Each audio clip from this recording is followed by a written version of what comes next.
जय श्री राम। शंखनाद में आपका स्वागत है। महाराष्ट्र में महाविकास अघाड़ी में महासंग्राम चल रहा है। बैठकों पर बैठकें हो रही हैं, एक के बाद एक तीनों दल के लोग सीटों को लेकर, सीएम चेहरे को लेकर बैठकें कर रहे हैं, लेकिन सहमति बनने की बजाय बैठकों में तू मैं हो रही है। तीनों दल आपस में लड़ रहे हैं, उनके नेता आपस में लड़ रहे हैं और बिना किसी सहमति के हर बैठक खत्म हो रही है। यहाँ चुनाव सिर पर है और वहां तीनों दल ये सहमति ही नहीं बना पा रहे, ये तय ही नहीं कर पा रहे कि कौन कौन सी सीटें लेगा, कौन कितनी सीटें लेगा, सीएम का चेहरा कौन होगा। और ये देखिए, जो लड़ाई शुरू हुई है, अगस्त की शुरुआत से इनकी बैठकें हो रही हैं। आज अगस्त खत्म होने को है, लेकिन बैठकें बेनतीजा रहती हैं और बैठकों में सिर्फ झगड़े होते हैं, बाहर आकर बयान आते हैं, जिससे तीनों दल एक दूसरे से मुंह मोड़ लेते हैं। और यही हुआ है जो इस महीने बैठक हुई है। पहले 7 अगस्त को बैठक हुई, जिसमें कॉमन मैनिफेस्टो बनाने को लेकर चर्चा हुई। अब कॉमन मैनिफेस्टो में भी इनके बीच सहमति नहीं बनी, क्योंकि देखिए, उद्धव ठाकरे जो हिंदुत्ववादी पार्टी है, कहते तो फिलहाल वही है, हालांकि अभी तो उनका पूरा सिर से पांव तक वो पलट गए हैं, लेकिन फिर भी लोगों को तो दिखाना है, तो वो अपने इस मैनिफेस्टो में पूरी तरह तुष्टीकरण का परहेज कर रहे हैं। वो कह रहे हैं कि तुष्टीकरण अगर इसमें होगा, मुसलमानों की ज्यादा बात होगी, तो उनका जो हिंदुत्व वोटर है वो खिसक जाएगा। पहले ही वो वक्फ बोर्ड के मसले पर घिरे हुए हैं, राम मंदिर का उन्होंने विरोध किया था, उस पर घिरे हुए हैं, तो वो नहीं चाहते कि मैनिफेस्टो पूरी तरह तुष्टीकरण वाला हो। लेकिन जो एनसीपी है और कांग्रेस है, वो पूरी तरह से तुष्टीकरण वाली पार्टियां हैं, इसीलिए इनकी कॉमन मैनिफेस्टो में भी अभी सहमति नहीं बन पा रही है। दूसरी बैठक हुई 16 अगस्त को। इस बैठक में इनके बीच इतना झगड़ा हुआ, तीनों दलों के बीच में, कि बाहर उद्धव ठाकरे बौखलाए हुए आए और उसके बाद उन्होंने ऐसा बयान दे दिया जिससे एनसीपी और कांग्रेस के लिए मुश्किल खड़ी हो गई। उद्धव ठाकरे इस बैठक में सीएम पद का चेहरा बनाए जाने पर अड़ गए। इस बैठक में उन्होंने कहा कि मुझे सीएम पद का चेहरा बनाया जाए और सीट में भी जो सीट शेयरिंग होगी उसकी चर्चा अलग होगी, लेकिन मुझे सीएम बनाया जाए, उसके बाद ही आगे की चर्चा होगी।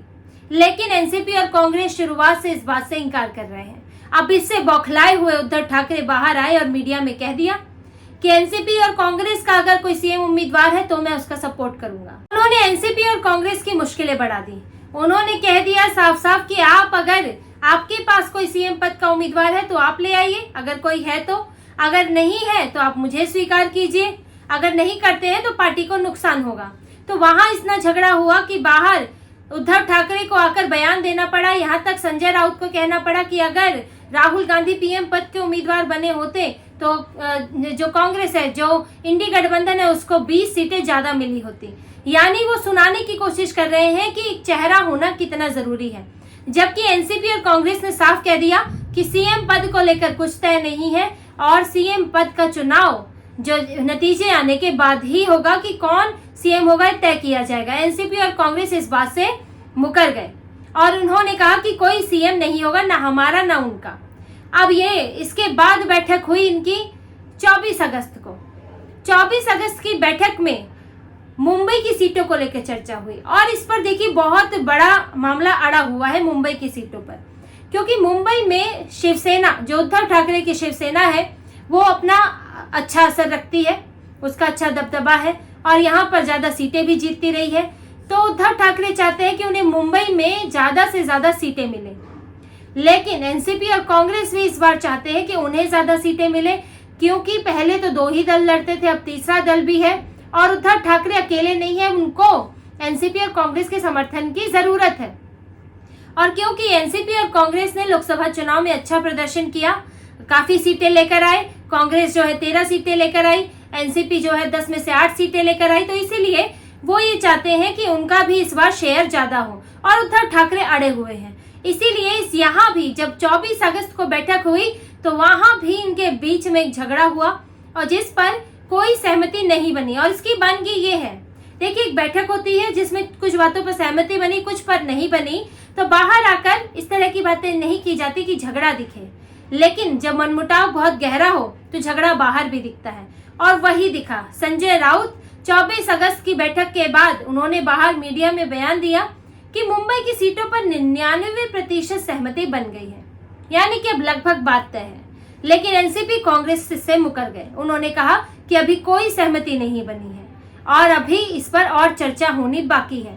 तो यानी तालमेल ही नहीं है, बाहर आकर एक दूसरे के खिलाफ बयान दिया जा रहा है। ऐसा गठबंधन हो गया है कि जिसमें शिवसेना उद्धव ठाकरे एनसीपी कांग्रेस की नहीं सुनते और एनसीपी कांग्रेस उद्धव ठाकरे की नहीं सुनती। ना उनकी सीएम पद के लिए सुनी जा रही है, ना सीटों के लिए सुनी जा रही है। लेकिन अब जो मामला आ रहा है वो मुंबई की सीटों को लेकर बहुत जबरदस्त है। जो आज इनकी बैठक हुई है 28 अगस्त को, इस बैठक में भी कोई सहमति नहीं बनी है।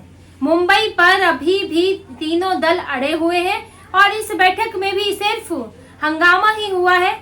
और इन्होंने बात यहाँ तक, अब नौबत की स्थिति ये है कि अगर और कुछ बैठकों में अगर सहमति नहीं बनी तो महाविकास अघाड़ी टूट सकता है।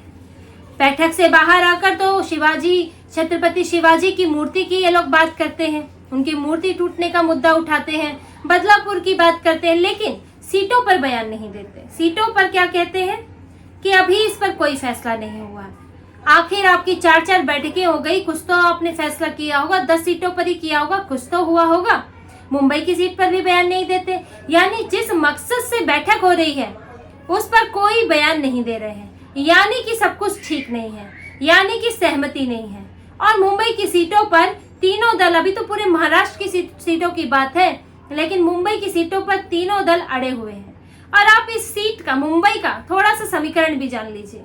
मुंबई में विधानसभा की 36 सीटें हैं, जिनमें से पिछली बार जब एकजुट शिवसेना थी तो तब उद्धव ठाकरे की शिवसेना ने 14 सीटें जीती थी और जो कांग्रेस है उसने 4 सीटें जीती थी, एनसीपी ने 1 सीट जीती थी और सपा ने 1 सीट जीती थी। तब एनसीपी भी एकजुट थी। लेकिन अब 2024 होते होते समीकरण कुछ बदल गए। उद्धव ठाकरे की शिवसेना टूट गई और उनके पास 8 विधायक रह गए। एकनाथ शिंदे के पास 6 विधायक चले गए। उद्धव ठाकरे मुंबई में कमजोर हो गए। कांग्रेस तो इस वक्त अपने लोकसभा चुनाव को लेकर ही गदगद है।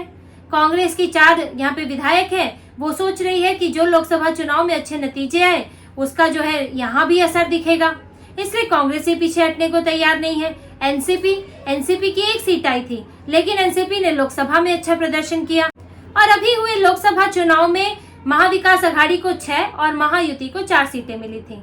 अब इससे उत्साहित महाविकास अघाड़ी के दल अब विधानसभा में और ज्यादा सीटें चाहते हैं, लेकिन ज्यादा सीटें अब तब जीतेंगे जब आप ज्यादा सीटों पर लड़ेंगे और इसी का ही झगड़ा है। अब उद्धव ठाकरे क्या चाहते हैं कि उनको 20 से 25 सीटें मिले। अब महाविकास अघाड़ी में एनसीपी चाहती है कि उसको 15 से 20 सीटें मिले, कांग्रेस चाहती है 8 से 10 सीटें मिले। अब इसमें अगर मिनिमम सीटें भी मिले, अगर उद्धव ठाकरे 20 सीटें ले और एनसीपी, शरद पवार वाली एनसीपी 15 सीटें ले, तो यहाँ 20-15 मिला के 35 होते हैं। और इसमें कांग्रेस के अगर 8 सीटें दे तो आएंगी कहाँ से, क्योंकि मुंबई में तो कुल 36 सीटें हैं, तो इसमें से तो 1 सीट कांग्रेस के लिए बचती है। और ये लोग अभी समाजवादी पार्टी को भी इसमें शामिल करना चाहते हैं, जो पिछली बार 1 विधायक जीती थी। तो इसीलिए अब इन पार्टियों के बीच में तालमेल नहीं बन रहा है, तीनों को बड़ा त्याग करना होगा। और शरद पवार पहले ही कह चुके हैं कि अब हम त्याग नहीं करेंगे। वो पहले ही, जब ये मामला उद्धव ठाकरे बार बार इसकी ज्यादा से ज्यादा सीटों पर, 150 सीटों पर लड़ने की बात कह रहे थे, सीएम चेहरा बनने की बात कह रहे थे, तभी शरद पवार ने कह दिया था कि इस बार हम त्याग नहीं करेंगे। पिछली बार आपको मुख्यमंत्री बनाया क्योंकि बीजेपी को सत्ता से हटाना था। आप लोकसभा में सबसे ज्यादा सीटों पर लड़े, 21 सीटों पर, और आप जीते सबसे कम 9 सीटें आप लेकर आए। आपकी जो सीटों का अंतर है वो बहुत बड़ा है और आपकी पार्टी भी टूट गई है। तो एनसीपी इसमें पीछे हटने को तैयार नहीं। कांग्रेस भी, नाना पटोले कह चुके हैं कि इस बार कांग्रेस ज्यादा से ज्यादा सीटों पर लड़ेगी और पीछे नहीं हटेगी, क्योंकि कांग्रेस ने लोकसभा में अच्छा प्रदर्शन किया है।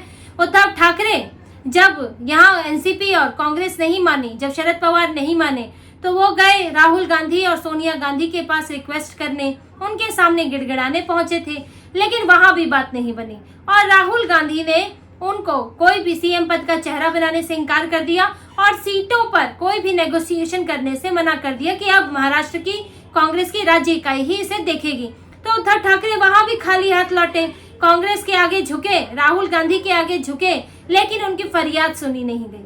तो अब बड़ी मुश्किल है। इसीलिए अभी इन तीनों के बीच में बैठकों में सिर्फ हंगामा हो रहा है, कोई सहमति नहीं बन पा रही है और आज की बैठक में भी कोई खास नतीजा नहीं निकला, इसलिए बाहर आके कोई बयान नहीं दे पा रहे।